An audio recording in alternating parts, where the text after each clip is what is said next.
We are getting right into it. It says why Warner Brothers Discovery issues are beyond Batgirl. This is a fascinating article, if I do say so myself. So basically the idea here is that they're saying that because David Zaslav wants to cancel because he canceled all these projects, he's both a bigot, but they also make the point that it's corporate structure. So what is it? Is he a bigot or is he a soulless capitalist investor? What is it, right? That's the question I have. So I want to go through most of this article.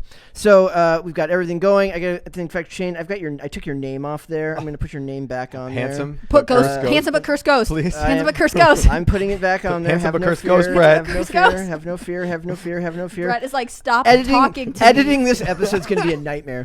So it says months before the Justice Guys, Department. I had to go out with a bang on my last episode. Although I will say here now, I did nothing to cause the audio issues. Her fingers are crossed. Months before You are haunted. You're in a haunted apartment complex for ghosts. We're starting. Brett's getting Months mad, before guys. the Death Justice mad.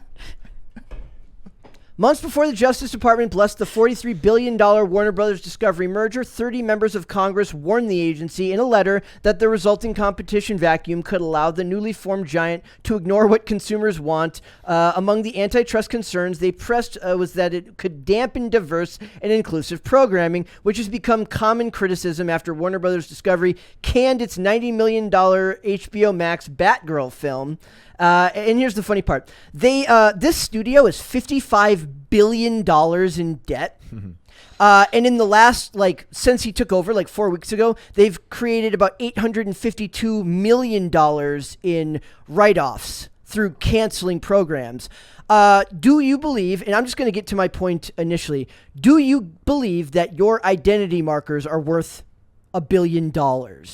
What would you say my identity markers are? If you were in this cast, if you're Leslie Grace, if you're the directors of this film, if you're the ones who are championing this concept that it's that they're hurting people by doing it, is it worth $1 billion? I'm not making the points as cogently as I would have liked because we've been thrown all over the map here.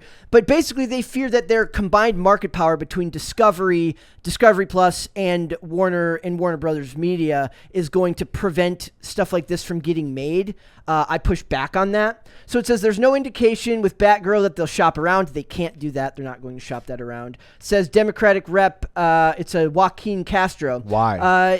Why? Yeah, exactly. Why? In the 4 months since the deal closed, Zaslav has overhauled the entertainment powerhouse. During an August 4th earnings call, he trumpeted a 10-year plan to reset DC Studios, shelving Batgirl, part of a cost savings plan and push to pivot away from, basically they want to stop doing movies on streaming and go back to working in theaters for movies, right? They also canceled all their live action kids content. What's up? I'm just happy. I'm just enjoying my time here. Okay. Collecting cash. Oh my God. God. Is it funny? Brett, I'm serious, I swear. So the message was clear. Batgirl doesn't live up to Warner's new standards for theatrical releases and has no place on its streaming plans because it's a movie and not a show. But I want to point out that the Journey Smollett-led Black Canary movie is still moving forward. The Blue Beetle movie is still moving forward. There's absolutely still diverse films in the pipeline, but this is the problem I have with it. Once you pander to these causes, it's really I almost have no sympathy for them for having these articles written about them, because once you pander to this type of market, it's all you're ever going to get, and you can't go back. Nope, right? Stuck. Maybe the movie's just bad though. That's just the thing. really, really bad. So it says experts question if these moves indicate that the newly merged company has too much market power under antitrust laws, which seek to promote innovation, choice, and product variety. Merger enforcers consider it a deal with will incentivize the company to withdraw a product that's a significant number of customers strongly prefer. So my question is, if people strongly prefer this, like they're saying, why would a soulless, profit-driven corporate executive cancel it in the first place? His greed is in conflict with his I don't want to say the bad R word ever allowed, but what they're saying, he's a horrible person. And they saved $20 million by canceling this movie, which barely takes a dent. How much? $20 million. Okay. Which cost $90 million, would have cost another $50 to $60 cost $90 million before marketing. What? Before marketing. What cost What are $90 they million spending their for money Batgirl? on? This doesn't make any sense at all. Here's the other thing. They killed dozens of projects. I have a list here. I don't think you guys have that tab pulled up. It says 12. These are things that have just been removed from the streaming service. So this is just saving server space. Aquaman, King of Atlantis, close enough. Ellen's next great designer, Esme and Roy.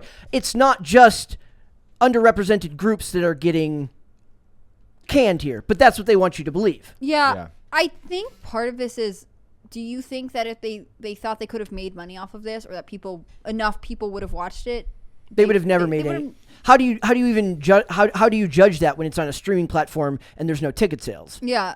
Increased channel growth or increased revenue? Whoa! Oh, hey! Thank you, guys. That is a benefit, considering that it is. Guys, Brett's gonna beat himself up about the audio issues for the next year. It's the first segment is not going to be. I was so excited about the first segment. No, this is still good. It's Warner still Brothers good. Discovery's reputation. I will agree with one thing that they're putting in here is that they're saying Warner Brothers Discovery's reputation with creators is going to suffer from this because people are going to wonder if they're going to start working on something and then everything will get canceled. You don't see this as like an integrity move in any way. Plus, I want to revert back to my point from the other day.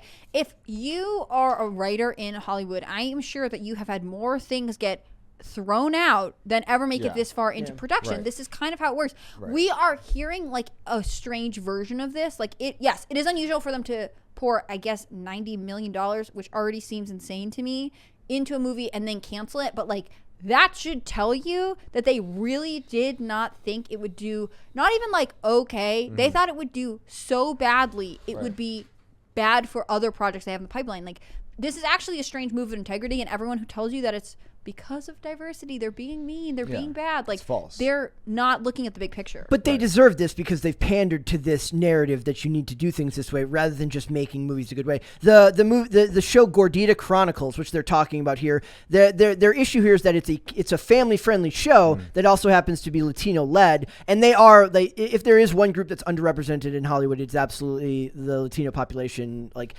from the numbers that I've seen, like there's a YouTuber that I watch who makes the joke, like whenever they talk about diverse, they just mean like adding more black characters, but there's also, you could add Asian characters, you could add Hispanic characters, like there's a lot of groups that you can add that are more than just that, but that's not what it means in Hollywood right now. No. But the point here is that they didn't cancel it because it's a Latino-led show. They canceled it because it's a family-oriented live action, which they said blanket they're getting rid of. They don't want to do that genre, that stuff anymore. So HBO Max is among the most expensive streaming platforms at $14.99 a month, and it remains to be seen how much appetite there is among consumers for a price hike to add Discovery Plus offerings. Those are like, I actually think that is genius on their part, and this isn't really the point I was going to make today. Is like, if you imagine it as like a husband and wife together, the husband will watch, once they merge these two together, the husband will watch HBO Max so he can watch the HBO Max stuff. The wife will then end up watching HBO Max so she can watch the Discovery Plus stuff, because that's the home, that's the like genre. It's like less genre stuff, and it's more like easy watching, like they're building homes and HGTV and stuff like that. So they're actually expanding their marketplace by doing so, and it's not just one group of creators that are getting canceled in a corporate overhaul like this. It's everyone.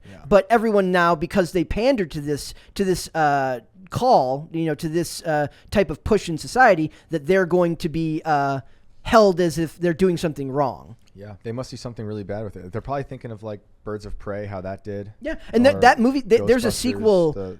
2 Ghostbusters ago. There's a Birds of Prey spin-off coming with the character, with the actress who played Black Canary in that, Jerry Smith. Nobody asked for that, but they're still going forward with it because obviously they found, he somehow believes that there's a financial push forward for it. What studio is that?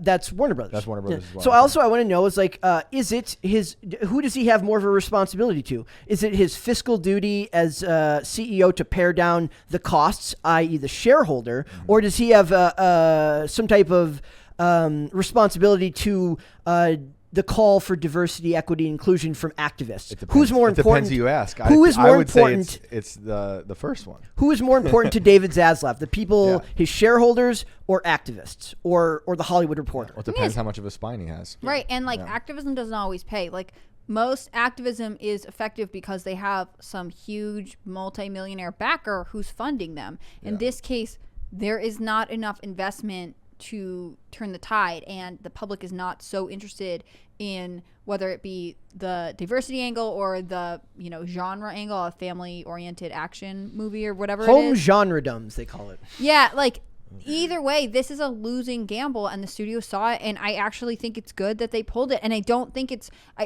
strictly not a comment on like changing the narrative or race swapping or any of the other criticisms that like Batgirl has gotten. Like, this venture probably would have hurt them as a whole. And if we're looking at it in the sense of we want to give as many creators the chance to have their art seen, having a horrible venture go out that costs a ton of money, that loses money, hurts everyone involved. Like, you have to cancel some things, and it's unusual for them to make it this far down the pipeline.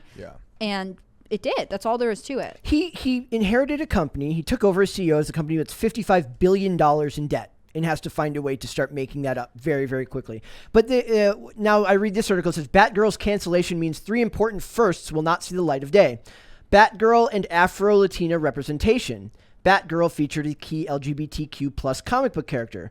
2 rising directorial talents lose out too, and the future of DC representation. Look, none of those guarantee that you're going to make any money at all. They mean nothing unless the project is good, right? The only one I would agree with is that the guys who directed it were the same guys who did Bad Boys for Life, which was actually a pretty good movie. So they do lose out on this. But in general, every time that they make these arguments, this is what happens when you have artistic, like basically art-drawn consumerism, right? Like when it's capitalist art, you have to understand that the money comes first. Yeah, that's just propaganda. Yes. Yeah. So...